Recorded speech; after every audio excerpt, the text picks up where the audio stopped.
పశ్చిమాసియాలో America Iran మధ్య భీకర ఘర్షణలతో యుద్ధ మేఘాలు కమ్ముకున్న వేళ అంతర్జాతీయంగా అత్యంత కీలకమైన హెర్ముజ్ జలసంధితో నౌకాయాన భద్రతను పునరుద్ధరించేందుకు బ్రిటన్ రంగంలోకి దిగింది.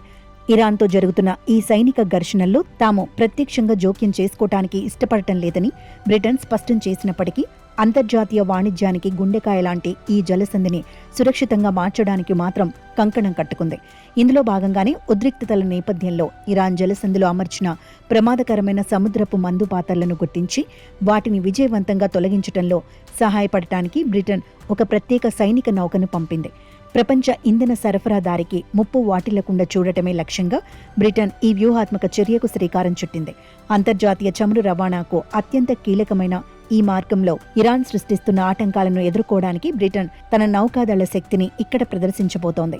ఈ చర్య ద్వారా పశ్చిమాసియాలోని తమ మిత్ర దేశాలకు మరియు అంతర్జాతీయ వాణిజ్య రంగానికి బ్రిటన్ ఒక బలమైన భరోసాను కల్పించినట్లయింది.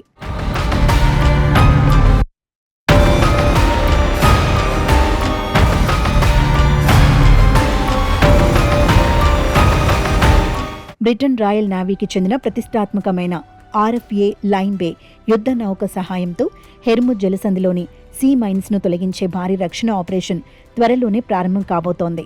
ఈ ఆపరేషన్ కోసం అత్యాధునిక సాంకేతికతతో కూడిన మైన్ హంటింగ్ డ్రోన్లు, అండర్ వాటర్ సెన్సర్లు, ప్రత్యేక క్లియరెన్స్ నిపుణుల బృందాలతో ఈ నౌకను అప్గ్రేడ్ చేసి మరీ హెర్ముజ్ వైపు పంపించారు.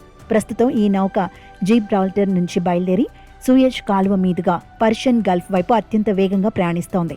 నీటి అడుగున దాగి ఉండే ప్రాణాంతక మందు పాత్రలను ఇట్టే పసిగట్టేలా సోనార్, ధ్వని, అధునాతన అయస్కాంత సెన్సార్లను ఉపయోగించే ప్రత్యేక వ్యవస్థలను ఈ నౌకలో అమర్చడం గమనార్హం.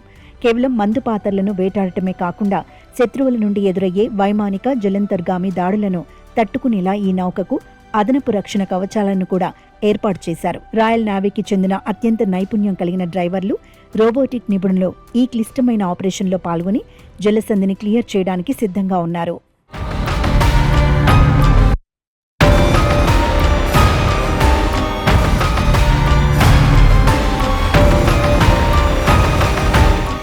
మరోవైపు ఇరాన్, క్షిపణి, డ్రోన్ దాడులను ఎదుర్కొంటున్న గల్ఫ్ దేశాలకు బ్రిటన్ ఇప్పటికే తన వంతుగా యుద్ధ విమానాలను, డ్రోన్ నిరోధక రక్షణ వ్యవస్థలను అందించి అండగా నిలిచింది. కాగా వాషింగ్టన్, టెహ్రాన్ మధ్య శాంతి ఒప్పందం కుదిరిన తర్వాత వాణిజ్య నౌకలను రక్షించటం, హెర్ముజ్ జలసంధి నుంచి పేలుడు పదార్థాలను శాశ్వతంగా తొలగించడం లక్ష్యంగా ఒక పూర్తి రక్షణాత్మక కార్యక్రమానికి తాము సంయుక్తంగా నాయకత్వం వహిస్తామని యూకే, ఫ్రాన్స్ దేశాలు ఈ ఏడాది ఏప్రిల్లోనే అధికారికంగా ప్రకటించాయి. ఇరాన్ దూకుడుకు అడ్డుకట్ట వేస్తూనే ప్రాంతీయ స్థిరత్వాన్ని కాపాడటంలో బ్రిటన్, ఫ్రాన్స్ సంయుక్తంగా తీసుకుంటున్న ఈ నిర్ణయాలు భవిష్యత్తులో గల్ఫ్ ప్రాంతంలో కీలక మార్పులకు కారణం కానున్నాయి. ప్రస్తుతం ఇరు దేశాల మధ్య ఘర్షణలు తీవ్ర రూపం దాల్చిన నేపథ్యంలో అంతర్జాతీయ నౌకా రవాణాను కాపాడటానికి బ్రిటన్ చేపట్టిన ఈ వ్యూహాత్మక ఆపరేషన్ పశ్చిమాసియా రాజకీయాల్లో ఎంతో ప్రాధాన్యతను సంతరించుకుంది.